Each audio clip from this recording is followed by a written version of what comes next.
எல்லாருக்கும் வணக்கம். இன்னைக்கு நம்ம என்ன ரெசிபி பார்க்க போறோம் அப்படின்னு பார்த்தீங்கன்னா, பிரியாணி, சிக்கன் பிரியாணி, அப்புறம் கத்திரிக்காய் தால்ச்சா. இந்த கத்திரிக்காய் தால்ச்சா வந்து இன்னைக்கு நம்ம எலும்பு இல்லாமல் வைக்கிறோம். ஜென்ரலாக மட்டன் போட்டு கத்திரிக்காய் தால்ச்சா வைப்போம். ஸோ திருச்சி சைடில் தால்ச்சா ரொம்ப ஃபேமஸ். எந்த கடைக்கு போனீங்கனாலும் மெட்ராஸில் எப்படி கத்திரிக்காய் தொக்கு கொடுக்குறாங்களோ அந்த மாதிரி கத்திரிக்காய் தால்ச்சா திருச்சி பக்கம் ஃபேமஸ். வாங்க இன்னைக்கு நம்ம ரெசிபிக்குள்ளே போகலாம். ஃபஸ்ட்டு நம்ம இஞ்சி பூண்டு அரைச்சிக்கிறோம். இஞ்சி பூண்டு சரிசமமாக எடுத்துக்கணும். ஸோ இது வந்து அரைச்சிக்கலாம். இது பார்த்தீங்கன்னா நம்ம தால்ச்சாக்கும் சேர்த்து தான் அரைக்கிறோம். பிரியாணி அண்ட் தால்ச்சா ரெண்டுத்துக்குமே இஞ்சி பூண்டு அரைக்கிறோம். அரைக்கிறதுக்கு முன்னாடி அதில் பட்டை, ஒரு கொஞ்சோண்டு பட்டை, 2 கிராம்பு.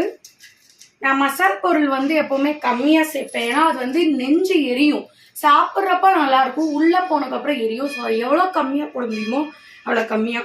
2 ஏலக்காய், கல்பாசி செட்டிநாடு ஸ்டைல் சமையல் எல்லாத்துலேயுமே இருக்கும். ரொம்ப டேஸ்ட்டாக இருக்கும் கல்பாசி சமையலில் யூஸ் பண்ணோம்னா. தால்ச்சா பார்த்தீங்கன்னா நான் கடலைப்பருப்பு காப்படி, அதுக்கப்புறம் 3/4 படி வந்து துவரம்பருப்பு, 2த்தையும் சேர்த்து நல்லா மை போல் வேக வச்சு வச்சுருக்கிறேன். இது மசிக்காமலே நல்லா வேகிற அளவுக்கு, குக்கர்லேயே வேகிற அளவுக்கு நல்லா வேக வச்சுருக்கேன். ஏன்னா எனக்கு பருப்பு 1-2 அந்த பிடிக்காது.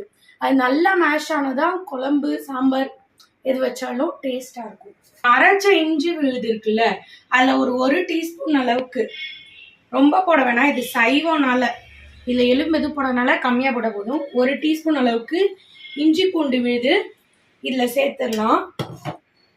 பிரியாணிக்கான அரைப்பொருள் சேர்த்துக்கலாம். இஞ்சி பூண்டு அரைச்சி வச்சுருக்கோம்ல, அது கூட வந்து கொஞ்சம் வெங்காயம், ஓகேவா, ஒரு கைப்பிடி வெங்காயம் போடுறேன். இப்போது 2 பச்சை மிளகா, ஓகேவா. பச்சை மிளகா காரம் நிறையாவும் இருக்கக்கூடாது, கம்மியாகவும் இருக்கக்கூடாது. ஏன்னு வச்சிங்கன்னா நம்ம மிளகாத்தூள் போட முடியாது நிறையா பச்சை மிளகா போட்டோம்னா, அப்போ பிரியாணிக்கு கலர் கிடைக்காது. 2வது இந்த ப்ரௌன் கலராக வருது இல்லை இந்த ஹோட்டல்லாம், அதுக்கான இந்த புதினா வந்து அரைச்சிடணும். அரைச்சிட்டோன்னு வச்சுக்கோங்களேன், க்ரீனாக தான் இருக்கும். ஆனால் கொஞ்சம் நேரம் விட்டிங்கன்னா அதில் கலர் மாறிடும். நம்ம வணக்கிறதுக்கு முன்னாடியே திரும்பி நல்லா வணக்கணுன்னே அது ப்ரௌன் ஆகிடும். அப்போ பிரியாணி வந்து நல்லா நம்மளுக்கு சூப்பராக ஒரு கலரில் கிடைக்கும். ஆனால் தான் நம்ம வந்து புதினாவை அரைக்கணும். இப்போ பிரியாணிக்கு மேலே கொஞ்சம் ஃப்ளேவர் போடலாம். சும்மா 1 கல்பாசி, 1 ஏலக்காய், கொஞ்சோண்டு பட்டை, அப்புறம் ஒரு கிராம்பு, ஒரு 2 கிராம்பு, அவ்வளோதான். இது கூட சோம்பு சேர்த்துக்கலாம். ஏன்னா நம்ம மட்டன் பிரியாணினா சோம்பு போட மாட்டோம். சிக்கன் பிரியாணிக்கும் மட்டன் பிரியாணிக்கும் இந்த சோம்பு மட்டும்தான் டிஃப்ரென்ஸ். ஸோ எல்லாமே அரைச்சிடணும். இதையும் நான் தாளிக்க யூஸ் பண்ண மாட்டேன். சோம்பு பார்த்தீங்கன்னா ஒரு டீஸ்பூன். நெய் பார்த்தீங்கன்னா ஒரு 4 டீஸ்பூன் நெய் ஊற்றிருக்கேன். எண்ணெய் பார்த்தீங்கன்னா ஒரு 1.5 கரண்டி எண்ணெய் ஊற்றிருக்கேன். இப்போ பார்த்தீங்கன்னா நம்ம ஸ்டார்ட் பண்ணிடலாம். ஃபஸ்ட்டு வெங்காயம் வந்து நிறையா சேர்க்கணும். ஆக்சுவலாக பிரியாணியில் நிறையா சேர்க்கணுங்க. அந்த நல்லா வெங்காயம் வந்து ஃபுல்லாக வணங்கி லைட்டாக கலர் சேஞ்ச் ஆகணும். அந்த அளவுக்கு வணங்கினா தான் ஒரு லைட் இனிப்பு டேஸ்ட் வரும். வெங்காயம் நல்லா வணங்கினதுக்கு.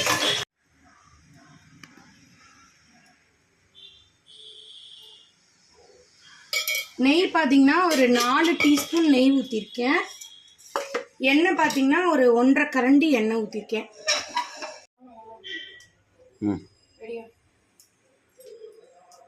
இப்போ பார்த்தீங்கன்னா நம்ம ஸ்டார்ட் பண்ணிடலாம். ஃபஸ்ட்டு வெங்காயம் வந்து நிறையா சேர்க்கணும். ஆக்சுவலாக முடிஞ்ச அளவுக்கு நான் வெட்டி வச்சுருக்கேன். இதுவே அதிகம் தான் நினைக்கிறேன். வெங்காயம் ஆக்சுவலாக பிரியாணியில் நிறையா சேர்க்கணுங்க. அந்த நல்லா வெங்காயம் வந்து ஃபுல்லாக வணங்கி லைட்டாக கலர் சேஞ்ச் ஆகணும். அந்த அளவுக்கு வணங்கினா தான் ஒரு லைட் இனிப்பு டேஸ்ட் வரும். வெங்காயம் நல்லா வணங்கினதுக்கு. இப்போ பாருங்க லைட்டாக பொன்னிறமாக வணங்கிடுச்சு வெங்காயம். இதுக்கு மேலே ரொம்ப ப்ரௌனாகவும் விட வேணாம். இதுக்கு மேலே பார்த்தீங்கன்னா புதினா, ஆல்ரெடி நம்ம வந்து அரைக்கிறதுல கொஞ்சம் புதினா போட்டிருக்கோம். மிச்சம் இருக்க புதினாவை இதில் போட்டுருணும். நான் சொன்ன மாதிரி பாருங்க, பச்சை பசைன்னு இல்லை, இப்போ கொஞ்சம் டார்க் ஆயிடுச்சு. அரைச்சப்ப லைட் பச்சையில் இருக்கும். இப்போ இது வணங்கினோடனே காமிக்கிறேன் பாருங்க. ஓரளவுக்கு ஒரு ஆஷ் கலர் மாதிரி, ப்ரௌனும் ஆஷும் கலந்த மாதிரி இருக்கும். எண்ட் ஆஃப் த டே பிரியாணி ஃபுல்லாக பார்க்குறப்ப ப்ரௌனாக இருக்கும். இதுதான் அந்த பிரியாணி கலருக்கான சீக்ரெட். ஸோ இப்போ இந்த அரைச்ச விழுத இதில் போட்டுரும். பிரியாணி மட்டும் அடி பிடிக்காமல் இருக்கணும்னா ஆல்ரெடி போடுற மசாலெல்லாம் எதுவுமே பிடிக்காமல் பார்த்துக்கணும். ஏன்னா இது லைட்டாக அப்படி பிடிச்சிருந்தாலே அது அரிசி போட்டு வேகிறப்ப அடி பிடிச்சிடும். ஆனால் வந்து எல்லாத்தையும் நீட்டாக வணக்கிடணும். அடி பிடிக்காமல் பார்த்துக்கணும். இது என்ன கலரில் இருக்குது அப்படின்னும் ஆஷ் கலரில் இருக்குது. ஆஷ் அண்ட் ப்ரௌன் ரெண்டும் கலந்த மாதிரி ஒரு கலர். அப்போ தான் பிரியாணி வந்து நல்லா ப்ரௌன் கலரில் வரதுனால. சிக்கன் போட்டு ஸ்பீடப் பண்ணிடும். அடி கொஞ்சம் கூட பிடிக்கல பார்த்துக்கோங்க. இஞ்சி பூண்டு போட்டாலும் அடி பிடிக்காத அளவுக்கு வணக்கிடுச்சு. எங்களுக்கெலாம் சாதா பீஸு. இந்த அம்மனி என் பிள்ளை பிரசித்தியாக மட்டும் ஸ்பெஷல் லெக் பீஸ் அவங்க அப்பா வாங்கிட்டு வந்திருக்காரு. ஸோ அப்பாவோட லவ் என்றைக்குமே அன்கண்டிஷனல் தானே, பிள்ளைக்கு மட்டும் ஸ்பெஷல் பார்த்துக்கோங்க. பிரியாணி பொறுத்த வரைக்கும் ஒவ்வொரு பொருளுக்கும் வணங்குறதுக்கான டைம் கொடுக்கணும். வெங்காயம் போட்டோடனே கொஞ்சம் நேரம், சிக்கன் போட்டோடனே கொஞ்சம் நேரம், அது மாதிரி. ஸோ இந்த ஸ்டேஜில் வந்து பார்த்திங்கன்னா நம்ம தக்காளி போடுறோம். ஒரு 2 தக்காளி பழம் வந்து ஒரு டிஷ்ஷோட முழுமையை கொடுக்கும். ஸோ அந்த புளிப்பு அதுதான் வந்து அந்த டிஷ்ஷுக்கான முழுமை. புளிப்பு டேஸ்ட்டு, இனிப்பு, காரம் எல்லாமே இருக்கணும். பிரியாணிக்கான மசால் பொருள் போடலாம். ஃபஸ்ட்டு மிளகாத்தூள். வீட்டில் அரைச்ச மிளகாத்தூள் 1 டீஸ்பூன், ஒரு 1.25 டீஸ்பூன் போடுறேன். காரம் வந்து கரெக்டாகவே எடுத்துப்போம் அதனால். ஸோ அதுக்கு மேலே பார்த்தீங்கன்னா கரம் மசால் பவுட்ரு. இந்த குட்டி ஸ்பூனில் ஒரு 3 டீஸ்பூன் போடுறேன். இதுக்கு மேலே பார்த்தீங்கன்னா ஏதாவது கடையில் விற்கிற ஒரு பிரியாணி மசால் பவுட்ரு. இது போட்டால் தான் எனக்கு வந்து ரொம்ப டேஸ்ட்டாக இருக்கிற மாதிரி ஒரு ஃபீல். அதனால் சும்மா ஒரு 2 டீஸ்பூன் போடுறேன். ஓகேவா? இது கூட இப்போ உப்பு சேர்த்துடலாம். கல்லுப்பு வழக்கம் போல், இந்த டிஷ்ஷுக்கு தேவையான உப்பு. இப்போ இந்த பெரிய படி முக்காலுக்குன்னு சொல்லுவாங்க இதில் வந்து பார்த்திங்கன்னா ஒரு படி தண்ணி ஊற்றிடலாம் இந்த சிக்கன் வேகிறதுக்கு. அரிசி போடுறப்ப இதை ஞாபகம் வச்சுக்கணும். ஆல்ரெடி நம்ம ஒரு படி தண்ணி ஊற்றிக்கோங்க. இதை மேட்ச் பண்ணுற மாதிரி தான் அரிசியில் ஊற்றிக்கணும் தண்ணி. சீரக சம்பா தான் எங்கள் வீட்டில் எல்லாருக்குமே ரொம்ப பிடிக்கும். ஸோ இந்த சீரக சம்பா நல்லா குட்டியான அரிசி. இதில் பார்த்தீங்கன்னா இந்த படியில் 1.5 படி எடுத்துருக்கேன். சிக்கன் பார்த்தீங்கன்னா 3/4 கிலோ. அப்போ இது அரிசியை விட சிக்கன் அதிகம். ஸோ இதுதான் வந்து பசவு பிரியாணி. திருச்சி பக்கம் வந்து பசவு பிரியாணி வந்து நிறையா பக்கம் நீங்கள் கேள்விப்படலாம். அதுக்கு என்ன மீனிங்னா கறியும் அரிசியும் சரிசமமாக பண்ணுறது. நம்ம வந்து கறியை இன்னும் எக்ஸ்ட்ராவே போடுறோம். பிரியாணியில் one of the main ingredient தயிர். ஒரு கரண்டி தயிர் சேர்க்குறேன்.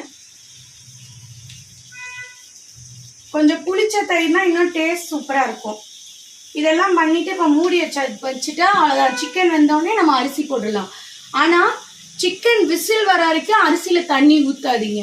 விசில் வந்தக்கப்புறம் அது அடங்குறதுக்குள்ளே ஊறினா போதும். ஸோ சீரக சம்பாத்தும் ரொம்ப சின்ன அரிசி, பாஸ்மதியும் வேகமாக குக்கடும்.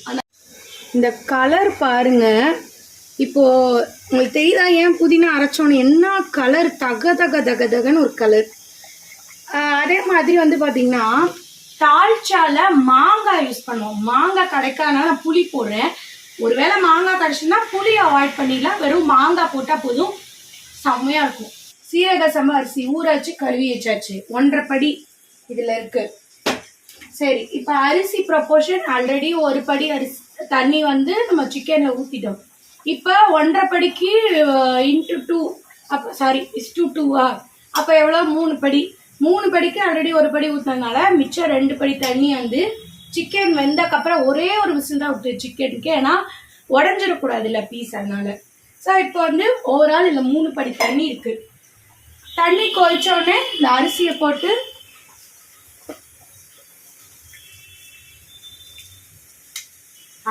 ஒரு அரிசி வேஸ்ட் ஆகக்கூடாது. நல்லா அழகாக எல்லாத்தையும் எடுத்து போடணும் இதெல்லாம். ஸோ இப்போ இது வந்து இன்னும் கொஞ்சம் நல்லா கொதிச்சு அந்த தண்ணியும் அரிசியும் மிக்ஸ் ஆகட்டும், அதுக்கப்புறம் மூடி போட்டா போதும். முன்னாடியே மூடி போட வேணாம். அதான் கை வலிக்குதுன்னு நினைக்கிறவங்களுக்கு சொல்றேன். முன்கூட்டியே இப்போ நம்ம செய்யறோம்ல, இப்பயே ஓரளவுக்கு அரிசியை வேக விட்டுட்டு மூட வச்சிங்கன்னா உங்களுக்கு அடியும் பிடிக்காது. ரொம்ப நேரம் கிளற வேண்டாம். அப்படி திருப்பினாலே பிரியாணி ஆல்ரெடி கிளறியே இருக்கும், ரொம்ப கிளற வேண்டாம். கடைசி ஸ்டெப்பு தம் போடணும். ஓகேவா? இந்த தம் கிடையாது, திஸ் தம். ஸோ நல்லா கல்லை வந்து சூடு பண்ணிட்டு இந்த குக்கர் தூக்கி இதில் வச்சிடணும். குக்கருக்கு பார்த்தீங்கன்னா நான் ஒரு விசில் கூட விடலை, ஃபுல்லாக ஸ்லோ குக்கு தான். ஸோ விசில் விட்டால் குழஞ்சிடும், ரொம்ப குழையக்கூடாது, ஆனால் வெந்திருக்கணும். அதனால் வந்து ஃபுல்லாக ஸ்லோ குக் பண்ணிவிட்டு விசில் வரதுக்கு முன்னாடி ஆஃப் பண்ணிடணும். அதுக்கப்புறம் வந்து ஃபுல்லாக தோசைக்கல் சூடு பண்ணிட்டு மேலே தூக்கி இதை வச்சிடணும். அப்போ தான் அதில் இருக்க நீரெல்லாம் வந்து வடியும், ஃபுல்லாக வந்து அப்சர்வ் ஆகும், வாட்டர் பேப்பராக மாறும். அதனால் வந்து இதை வந்து ஒரு 5 நிமிஷம் வச்சுட்டு நம்ம எடுத்து சர்வ் பண்ணலாம். செய்யலாம். இந்த வேக வச்ச பருப்பு, இஞ்சி பூண்டு போட்ட பருப்பில் ஒரு 1.5 தக்காளி பழம் போடுறோம். ஒரு 4 அறுத்த கத்திரிக்காய் கருக்காமல் இருக்க தயிர் தண்ணியில் போடணும். இது கூட பார்த்தீங்கன்னா மிளகாத்தூள் ஒரு 3/4 டீஸ்பூன். இது தால்ச்சானால கொஞ்சமாக கரம் மசாலா ஒரு இந்த குட்டி டீஸ்பூனில் ஒரு 1.5 போடுறேன்.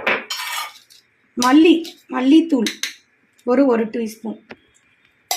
புளியும் வெல்லமும், கொஞ்சோண்டு வெல்லம், புளி வந்து ஒரு சின்ன நெல்லிக்காய் அளவு கரைச்சி வச்சிருக்கேன், அது இதோட ஆட் பண்ணிக்கிறேன். இது கூட இப்போ கழனி தண்ணி ஊற்றுறேன். கல் உப்பு போடுறோம். இதுக்கு தேவையான அளவு உப்பு போட்டு மூடி வச்சு ஒரு விசில் விட்டால் போதும். அந்த கத்திரிக்காய் வேகணும், அவ்வளோதான். இதே எலும்புனா அதுக்கு தகுந்த விசில். கத்திரிக்காய் வந்து டக்குன்னு வெந்துடும் இல்லையா? ஸோ ஒரு விசில் போதும். தால்ச்சா வந்து தாளிக்க போகிறோம். இதுக்கு வந்து கடுகு, உளுத்தம்பருப்பு, கடலைப்பருப்புலாம் போட தேவையில்லை. ஏன்னு வச்சுக்கோங்களேன், இப்போ சாம்பாருக்கும் தால்ச்சாக்கும் டிஃப்ரென்ஸ் காட்டணும்ல. ஸோ அதனால் எண்ணெய் வந்து ஊற்றிட்டு கொஞ்சம் வெங்காயம் போட்டுடலாம். ஓகேவா? கரம் மசாலா வாசனைக்கு தாளிச்சிட்டா போதும். சும்மா கொஞ்சோண்டு ஃப்ரை பண்ணி தால்ச்சாவில் கொட்டினா அவ்வளோதான், தாளிப்பு முடிஞ்சுது. கருவேப்பிலை, கொத்தமல்லி வந்து போட்டுக்கலாம். நாட்டு அவைலபிலிட்டி காரணமாக நான் போடலை. ஆயிடுச்சு, ஓப்பன் பண்ணிடலாமா? எப்படி உதிரியா இருக்கா? எடுத்துக்காட்டு. இப்போ பார்த்தீங்களா, கிளறியே இருக்கு. ஸோ ஆல்ரெடி நம்ம நல்லா கிளறிட்டு அரிசி உடையாத மாதிரி கிளறணும்.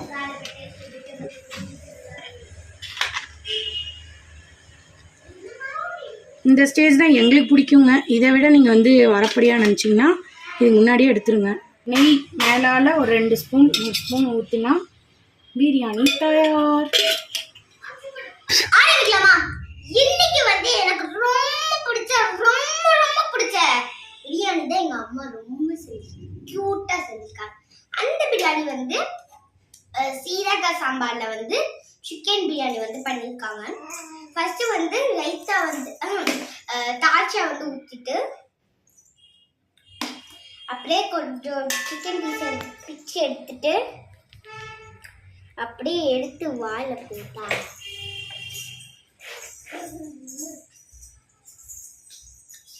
செம்ம டேஸ்ட், சூப்பர். இதே மாதிரி நிறைய ரெசிபிஸ் வீடியோஸ் வேணும்னா மம்மிஸ் லஞ்ச் பாக்ஸ் சேனலை வந்து சப்ஸ்கிரைப் பண்ணுங்க, கூட பெல் ஐகானை கிளிக் பண்ணுங்க, ஷேர் பண்ணுங்க, சப்ஸ்கிரைப் பண்ணுங்க. This is Prasidya Vijay. Thank you, love you all.